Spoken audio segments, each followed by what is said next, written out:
We have a few exciting announcements here today that are really going to improve our long-term tornado response and really help us dovetail into more of a recovery phase as we're kind of moving forward here. The first is that the city has secured a new and large warehouse that will serve as a key distribution center for large-scale donations. This will allow us to better connect, coordinate with community-based organizations the goods that will be distributed through distribution hubs in the community. This warehouse has 140,000 square feet. It's being prepared right now as we speak. We've leased it for 6 months with the potential for expansion and extension on that. We're very, very pleased that this will be a hub site that will allow us to receive very large scale donations and then to distribute them to the smaller hubs throughout the community that will really act as the point of contact for the community who is going to need these resources for many, many months to come. Again, this will really help take the burden off some of the incredible organizations that were able to activate immediately, like the Urban League, Action St. Louis, For the Culture, STL, and For the Ville. They've done a tremendous job, and this is a way for us to continue to support those efforts, to support them better, and to support them for the long haul. We are also going to be launching, we have identified $5 million of ARPA funds that were allocated to stabilization of buildings to weatherproof them. So we will be announcing the details of that, but the identification and the solidification of $5 million of ARPA funds, we know we've got to get these funds out as quickly as possible to really help ensure that residents can stabilize buildings that are badly compromised. And we want to make sure that in deploying these funds, we're able to protect those buildings for the duration of time it's going to take to really get them rehabilitated. We've also been in productive, collaborative conversations with President Megan Green and the Board of Aldermen about allocating some RAMS funds that we'll see some announcements coming in the days ahead. On the health side of things, I'm very proud to announce that Dr. Alex Garza will be serving as health and medical advisor for the disaster recovery. He's here with us today. As we know, health concerns caused by natural disasters do not end when the immediate disaster is over. There are so many lingering health concerns, in particular when tornadoes hit, tornado lung infections, carbon monoxide poisoning, many other issues, and we will have a consistent long-term approach to advising the public and advising the city on how to make sure that we're best protecting our communities. We know that as a city we have a responsibility to give the public the best possible tools and protocols to stay healthy, and of course we couldn't think of anybody better suited to do this work than Dr. Garza. Dr. Garza, as you may know, serves as the Chief Community Health Officer for SSM. He organized SSM's response to the COVID-19 pandemic and served as the Incident Commander for SLMPD Pandemic Task Force. You may not also know this, he was a colonel with 20 years of service with the U.S. Army Reserves and is a veteran of the Operation Iraq Freedom and Enduring Freedom. So this is a beginning of a long conversation with Dr. Garza. The work is just beginning here, but I want to make sure that the community, the public is aware that this work is beginning right now on the health side of things. We've been in discussions with our own health department and many members of the state, but formalizing this with the leadership of Dr. Garza is an important step here.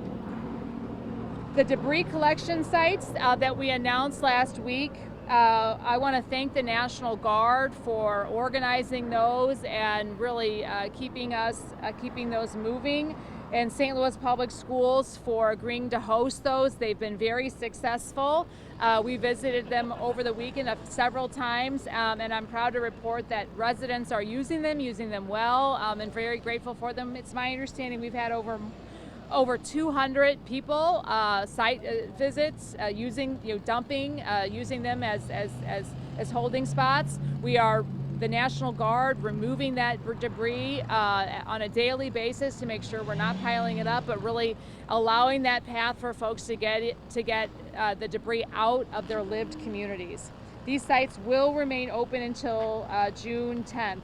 And lastly, I just want to mention and reiterate that we're keeping the curfew in place. We know there's been a few handful of incidents of looting, and we want to make sure that we're best protecting residents and their possessions, which are incredibly vulnerable in the aftermath of their tornado. Chief, did you have? I don't think you had. No, just for questions. Okay. That really is where we are with announcements today. So we'll take some questions.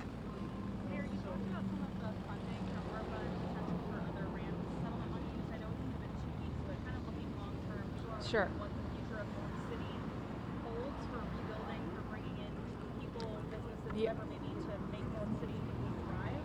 What does that look like? What conversations have been had? We have been having so many conversations, starting with the ARPA funds. I want to say too that when looking at ARPA funds and what can be used there, we know first and foremost those are the funds that have to be deployed most quickly because they have a timeline associated, a deadline. We also know that we've obligated all those funds at the end of last year, so making sure that we are in full compliance and not changing any of the allocations, but rather working within those to ensure that we are targeting here the folks that are impacted by the tornado is really the goal. And there have been some legal challenges, which is why it's taken us a little bit of time to make sure we are getting those done right. But we have not only identified those $5 million, there'll be other pots of money that we have identified that we'll be discussing in the days ahead. When it comes to RAMS funds, you'll see, I believe, a proposal this week going through the Board of Aldermen that should get us through the summer. But this is a very, very long recovery process, and we want to be very thoughtful and deliberative in how we deploy the funds that are going to be required. You may also know that in declaring the emergency situation Friday night on May 16th, the night of the tornado, we did unlock city funding through department staffing, which was really phenomenal to get our roads and our alleys cleared with the help of volunteers and other folks who were instrumental in getting those things done. I'll also point out that the volunteer capacity, not only in serving the community directly at those spots I mentioned earlier, O'Fallon, For the Ville, and the Urban League, but the contractors that were mobilized over the last 2 weeks, pushing and hauling enormous amounts of large debris, has been enormously helpful in getting the initial phase of the response underway. But we will have more pots coming online as we work through the legal challenges, the legal questions about making sure that we are targeting funds from those available pots. Community members we've talked to just commented on the fact that this is happening in communities where there's already been disinvestment in them, and they're concerned that moving forward, the same thing's going to happen again. So Sure. I'm wondering what investments are going to be made into your city. Right. So that's right now we are focused on the response, and we're moving into the recovery, and that's why you're seeing some of the immediate needs being stabilizing buildings.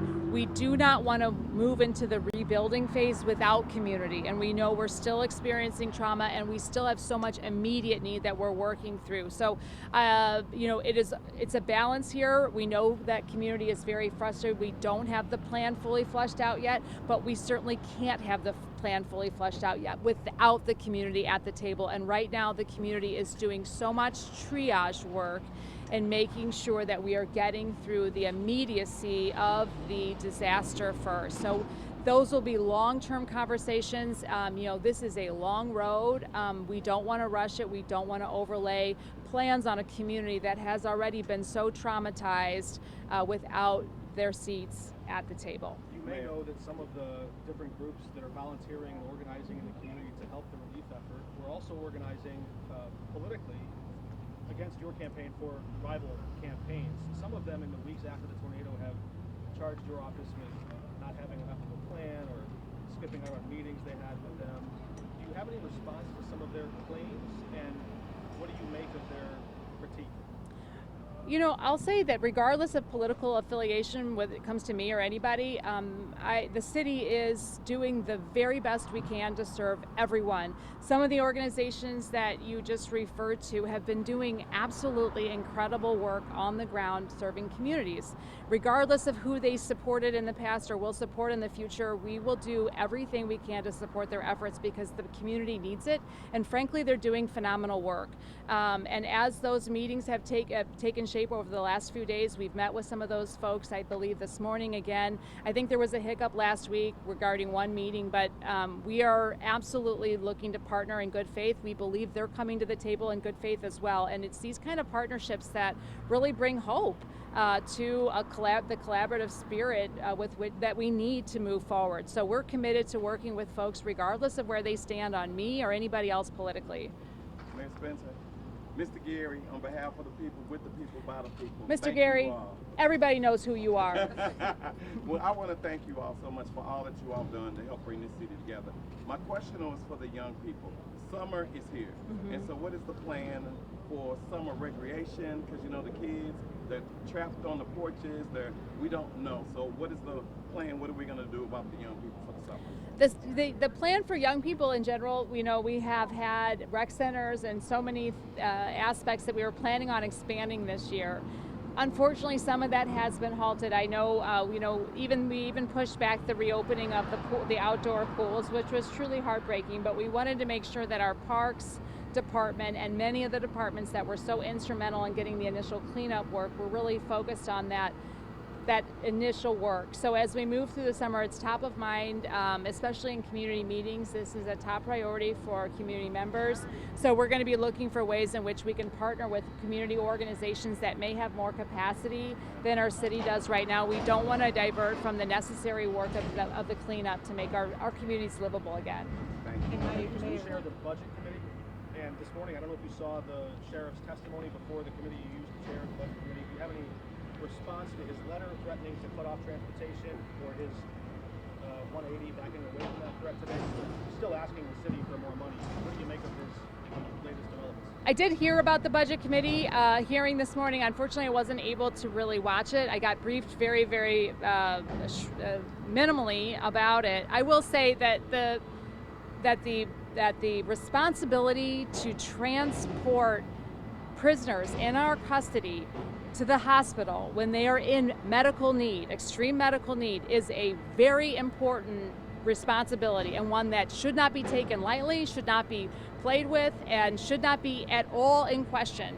The sheriff's budget, which as my understanding is wildly outside of the scope of what was originally allocated to that department, is jaw-dropping to me, especially in light of some of the expenditures which I don't agree with. Golf carts, additional lobbyists, the mass firing of staff members, which ended up costing hundreds of thousands of dollars. So we are continuing to monitor that situation, but my priority is ensuring that any human being in the custody of the city of St. Louis, when they need medical assistance, can be reliably and without a doubt transported to the hospital. Quick follow-up on that. The Holy Joe Society is citing all those things you just listed to ask the city councilor to sign off on a Cole Lorenzo to push him out of office. Would you support, or would you ask the city councilor to sign on to that legal effort? We've just started looking at that. That's a very serious action. And I know a lot of folks are calling for serious action, given what the sheriff has threatened to do. To refuse to transport sick prisoners to needed medical assistance. So these are all very, very serious claims. I'm not prepared to comment on that, but I am prepared to say I'm committed to making sure people can get to the hospital when needed. Mayor, there's roughly 70% of homeowners who are without insurance. Do you guys have any plans to help either the underinsured and those without insurance? We are building some of those. I will say, when the governor was here, it's been almost 10 days now. In particular, some of those conversations that community members were elevating to our state, our highest state elected leader, Governor Mike Kehoe. In those conversations, he really heard those main concerns, and they've borne out in the data that we've seen. Almost 70%, I think, is estimated to be uninsured in the affected zone. And he took it to the state legislature. There's a bill before before the state right now of $25 million to provide assistance, direct assistance to and underinsured homeowners. We're very supportive. We want to see that move through, and we're looking at other ways that we can be supportive of residents who may have had homes in their families for decades. And you know, I think one of the important aspects here is to really address, I think, the misconceptions about underinsured. A lot of folks in the affected area could not insure their home for the value that the home actually has. You know, it may have a fair market value of $65,000, but a 3-story, 3,000 square foot home could not possibly be rebuilt for that amount. And that is really the definition of underinsured. And so we're looking at ways in which people are further victimized by circumstances that were frankly out of their control to begin with. Yeah. Can you Mayor. talk about the warehouse? Uh-huh. Who's going to be at the warehouse? Sorry. I'll come right over back to you. Yes, the warehouse. Yes. Well, I'm not going anywhere. I am starting to sweat, but I'm not going anywhere. Yes, the warehouse. Yeah, and just kind of what organizations, what groups are going to be at this warehouse? We're working through all the details and the organizations that are going to be at the table, but we feel confident that a lot of the organizations that you've seen very visibly really participating in distribution, we're going to be able to continue to serve. We're going to be able to serve better. A lot of these organizations that have been boots on the ground have been doing a lot of that work themselves. We've been, supportive where we can, and we will continue to do that, but expanding the ways in which the city can contribute. Pulling in resources from large contributors that have already been working with us, that are ready to do more. We just need some of the logistical support, the warehouse, to really house that and redeploy through the community. So I don't want to state names. We don't have those MOUs all ironed out, but I think, if you're paying attention to who's boots on the ground and really doing the work, we are looking to partner with all those organizations moving forward. Mayor, Yes. the tornado response fund. Yes. Can you tell us how that's going, and also who's overseeing that, and how does it determine who gets what? I'm not prepared to talk a whole lot about that, only because I don't have the details you're probably looking for. What I will say, we have a tornado response fund. It's housed at the Community Foundation. We're still working on the board. The board will determine where those funds go, but we have set this up specifically so there's no overhead. The Community Foundation has been so gracious and so generous in ensuring that all proceeds go directly to victims and go to the effort, rather than having the overhead usually are often associated with nonprofit organizations that are collecting funds. So how they'll be deployed will be set by that board that we're still working on solidifying. But it's important to know that all funds associated with it will go to victims, and there'll be transparency associated with all of those funds and where they end up going. We've gotten some big contributions. I want to say, I don't want to get it wrong, but hundreds of thousands of dollars at this point. We're very, very grateful for those big corporate donations, and we'll be continuing to pull those in the days and weeks ahead. Mayor, I've spent a lot of time over on Newstead and the hardest hit tornado area around Newstead, Labadee, Oh, and other sure. places. Yeah. And we talked to a lady who's sleeping in a tent next to her leveled house. She says she has not seen officials over there, hadn't even seen her own alderman over there, or of course yourself. And I know you've gotten to a lot of areas. Do you plan to maybe spend some time over there on Newstead, around Labadee and whatnot, to try to talk to those people? They want to know what's going on, when is help going to come? Yeah, I'm sorry I didn't run into this particular person. I've personally been on Newstead a couple of times. Actually Saturday after the tornado, I spent a good amount of time over there. That was before those, you probably know, but on the east side of Newstead, a whole tranche of buildings has now been demoed. That was actually Bellin Wrecking, who came over on Saturday morning and spent the entire day doing some compassionate demolition, helping residents pull personal belongings out of the wreckage of their homes. They were there from 8 a.m. until 6 p.m. that night. We stopped by, we brought some additional, there was a tent there at the at the parking lot that was set up for several days, cooking, giving all sorts of things away. We helped to make sure they had some things that they needed.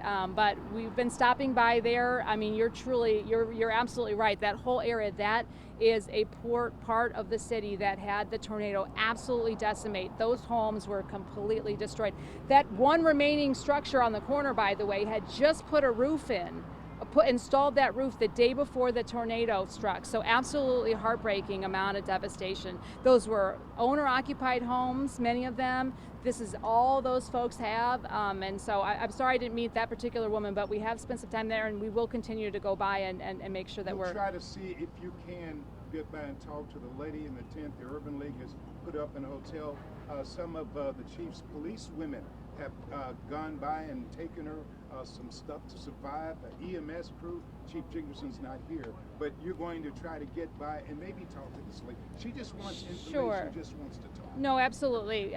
We have been by, like I said, I've been personally by that street a few times, but it certainly is one of the hardest hit part of our city. You mentioned the governor's special session and the potential for tornado relief. What would it say about the state of Missouri's priorities if the Chiefs and Royals got $1 billion in tax breaks and St. Louis got 25 million? Is that enough? Well, it is a starting point. The governor, I've talked about that. And look, the state of Missouri right now, so far has been a partner.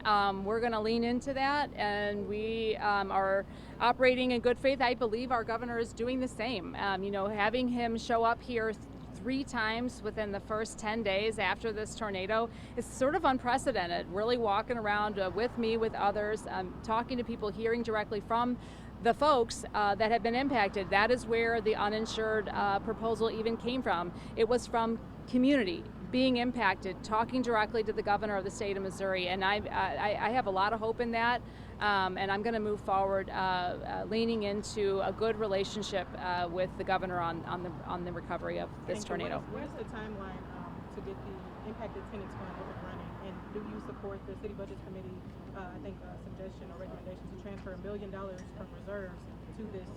I haven't seen that proposal. We were trying to figure out what the proposals from the budget committee were, so I'm not prepared to comment on it. However, the impacted tenants fund that we put in place well over a year ago hasn't been used yet. Shockingly so. I am absolutely in favor, and we are in favor of activating those funds immediately. We worked over the weekend. My team was in the office all day Saturday and Sunday working through some of the legal challenges of all these funds. We'll continue to pull those basic all-nighters until we can work through all the details, but we're also looking for some other ways to shore up that fund. We are also looking at ways to provide a deposit assistance for folks who need to relocate, the renters in the community. So there's a whole host of things that we're looking to sort of deploy in the coming days to make sure that folks have what they need to stay within community, making sure that we're prioritizing keeping people in St. Louis.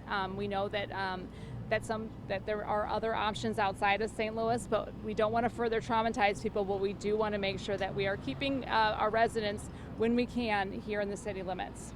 There's a few homeowners that are saying that FEMA is not allowing them to set up temporary housing or camp on their properties. Can you clarify why or what to some of the residents? Well, the FEMA, we don't have FEMA declaration right now. So I think what some residents are doing are contacting FEMA, and they're hearing that they don't have a designation. And so that can be really confusing. We are actively working on it. We have not been denied FEMA. We are on the list. There are 10 applications currently before FEMA right now. Missouri has 3 of them.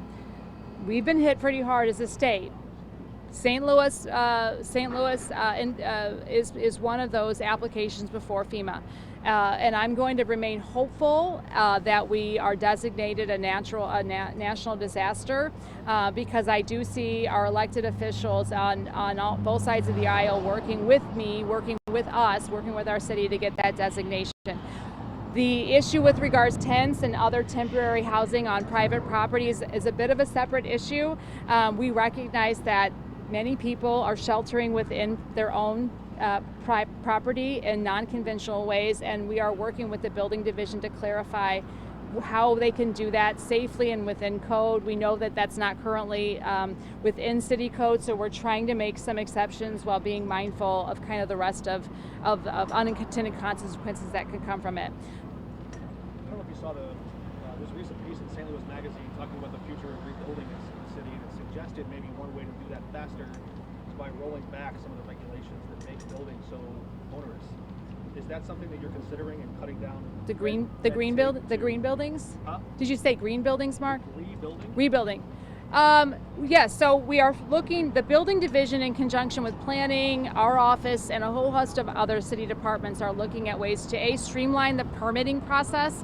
We recognize that right now going through the Board of Adjustment and other pieces are extremely onerous. We're also in the process right now through the St. Louis Land Use Plan, the SLUP, as many of you may know it, are reestablishing the land use for the city, which will dovetail immediately into a zoning overlay, rezoning for the entire city. So we're trying to be as mindful as we can about that and making as many exemptions to those code regulations while maintaining safety for construction, whether it's rehab or new construction. So there's a balance there. I can tell you that it's a priority and it's one in which we are fully engaged on. We do want to come down on the side of making it as easy as possible and as quick as possible to get those things. On that front, one thing I forgot to mention was that one of the concerns that was raised on the health side this morning was that in tarping, we want to encourage people to make sure that if there are vents inside your home, that you vent those out and you're not tarping over that, where there's some concerns about CO2 and other things that could be dangerous to your health that could be trapped inside of your home unintentionally and unknown to you if you've got the tarps enclosed some of those vents, whether they're chimneys, whether they're sewer, other types of vents that may be open or broken within the home structure. Make sure that you're trying to do your best to identify those and vent them outside of your home, outside of the Mayor, yeah. You know what, Rasmus? I don't mind taking questions. We can let these guys go because they're in suits, but I don't mind. I just take questions. Mayor, We haven't talked done to one of these in a couple Leslie days. So Bell. how about this? Do you guys have any questions? I have a question, but For I'm the gonna let chief? him. I'll let him. Shout out to your officers, Chief. Yeah. Your police women. There's the police department is still on 12-hour days, and this is a tremendous service to our community. And I also give a shout out to our chief and all of our police department for really being all hands on deck, keeping the rest of the city safe as well, and really pulling these ongoing 12-hour shifts to ensure that we're doing that. Okay, Dr. Garza, Chief. Yeah. So I second the thanks to you guys for all of your hard work and dedication. I had a question. Have there been any arrests at this point for people stealing bricks in the city, or any more arrests for wire thefts? No, I've heard people talk about bricks possibly being stolen. Nobody has officially reported that, but it's something that we have so many officers in the area. I ask people to call 911. If that's happening, we will investigate. Because of the curfew, anybody that's suspicious that comes into the area, we are actually having conversations. We use the curfew very judiciously. We've only given out 8 in the last, since 18 days. And so we don't want it to be oppressive. We want to work with the community, but people that might have some ill intent that are in our community that we talked about, we have made close to 19 arrests on individuals that are stealing wire. Now the wire goes to the electricity from Ameren, and also when you have the other things from Spectrum, Charter, and also AT&T. That's preventing our community to recover, and when they're doing that, we take that seriously, and so does the circuit attorney. So those utility companies are making the complaint. We are actually putting it out on Facebook. If you take a look at our social media, we are cataloging it. You could take a look at it.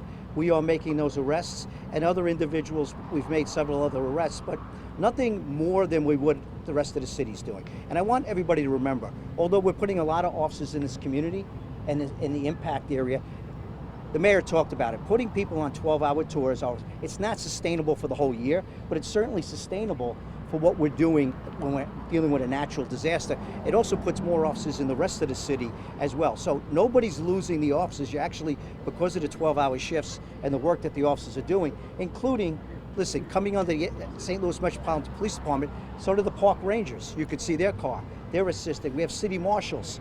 They actually have been assisting in a lot of our areas. So I want to thank a lot of, not just the SLMPD, but all city services and the mayor's leadership. And then these are the things that we're doing. So I want to make sure the community knows that we're here. You see our command post. It's been over here. I think it's better set here than going back to North Patrol. I'll probably have to remove it at some point But that point isn't right now. And we want to make sure the community knows that we're here with them. We'll continue to do those overnight tours. We'll do them during the day tour. And we're here with you to make sure that we can expedite, help, keep people safe. And that's our promise back. And also you can hear the mayor's actually give that statement as well with the support she's giving the St. Louis Metropolitan Police Department. Thank you. All right. Mayor, I talked to I Wesley. will take. I mean, do we have a whole lot more questions? No, Yeah, just one me. more. Okay. Elliot? Yeah. I got everybody laughing. Mayor, I talked to Wesley Bell, Okay. who said he was disappointed at the pace of the federal government in getting this FEMA process approved. Are you equally as disappointed? Well, I want to see FEMA here today. And there's no doubt about that. I know that no city, including our city, can shoulder this work alone. It is impossible. And cities across the United States, no city is equipped to deal with a disaster the size of this tornado, period. And we need FEMA. We need FEMA's help. I do know that, like I mentioned, there are other proposals before FEMA going back to April 12th. So we are not the oldest. In fact, we are the newest application. We do have the support of our governor, and I am going to remain constructive and hopeful through this process because I believe it's the best way for us to move forward and the best shot at getting the federal partnership that we need to be able to serve best our community. I want to speak on behalf of Action St. Louis, For the Culture, Mission St. Louis, Show Me Peace, Diamond Diva Empowerment Foundation, For the Field. Can you speak on the efforts and everything that they're doing? When can the city come in to assist them and acknowledge what they're doing? Yeah, the work that those organizations that you just mentioned are doing is phenomenal. And while the city was busy trying to clear roads, make streets safer for Ameren to do the work, and working on these FEMA designations and all that the logistical side of things, those were the folks that were able to mobilize immediately and help to drive the resources into community. We've been in conversations with all of those organizations over the weekend, last week, again this morning, trying to work out how and understand their needs as moving forward and how we can best assist them. And I am confident that we're going to have some collaborative efforts moving forward. That's part of the. Because they're tired. They are tired. They're No, tired. and they have Everyone been. wants answers. Yes. We have official communications through my office with all of those organizations. Those are ongoing. I do not want to trump those efforts because those direct communications with our operations and logistical teams are so important. And I don't, as the mayor, want to be shifting that one way or the other. One of the questions earlier from Elliot was about the political aspect of it.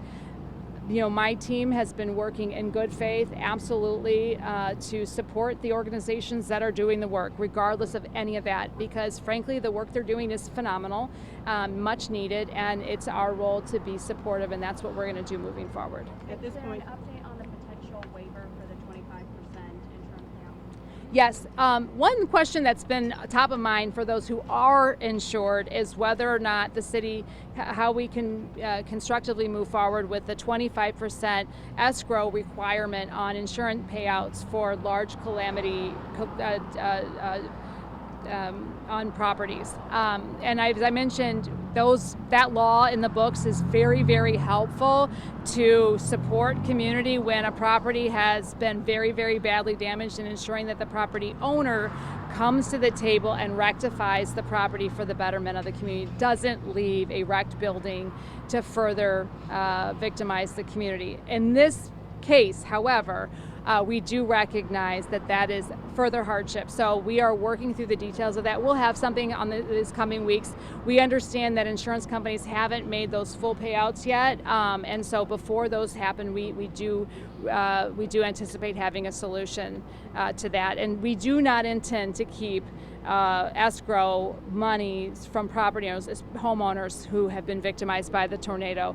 We just need to work through the legal questions about making sure that we're doing that in a thoughtful way that doesn't jeopardize the program moving forward. At Mayor. this point, do you guys have any idea of how many people have been displaced? And as a subhead to that, any idea how many children have been displaced?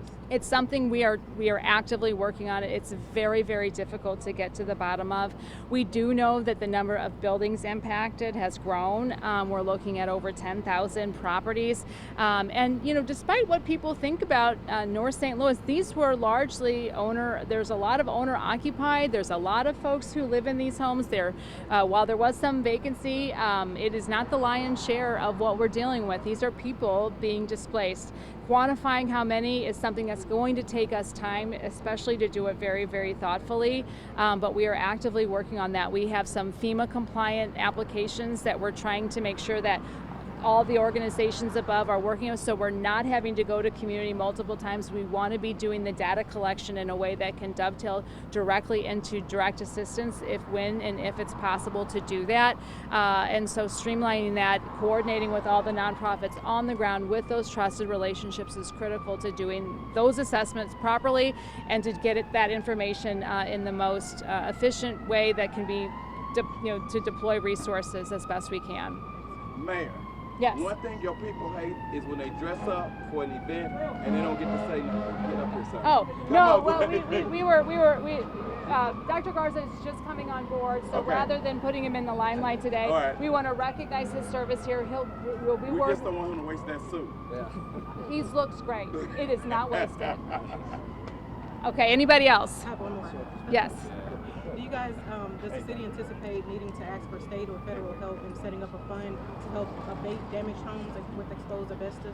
We are looking at all options. We've explored some of that. We will continue to. That is not off the table. In fact, we're working through all sorts of ways, vehicles in which the state and federal government, through tax abatements, incentives, all sorts of programs might be able to help us leverage existing pots of money. We're going to be, having some announcements later this week on small business assistance and things of that nature, working with the state.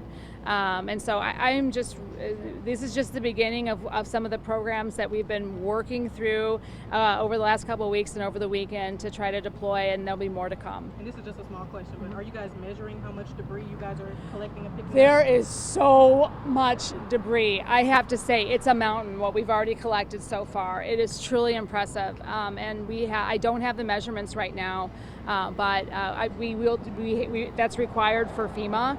And so we are doing that work. We just don't have any numbers to report for you right now, but it is just heartbreaking to see the amount of building debris that has already been removed from our communities. And the tree debris, our tree canopy has just been decimated. Yeah. Thanks, guys. Mayor, Yeah. what about, and I'm sorry, I can't hear all the questions. The property taxes? Yeah. The properties, what's going on with that one? Some freeze on it? We did pass a measure through the Board of Aldermen, and we've got some executive orders on the property tax. We haven't finished all that work, so more to come on the property taxes. Okay, thanks, guys. Thank you. Thank you. I'll take that.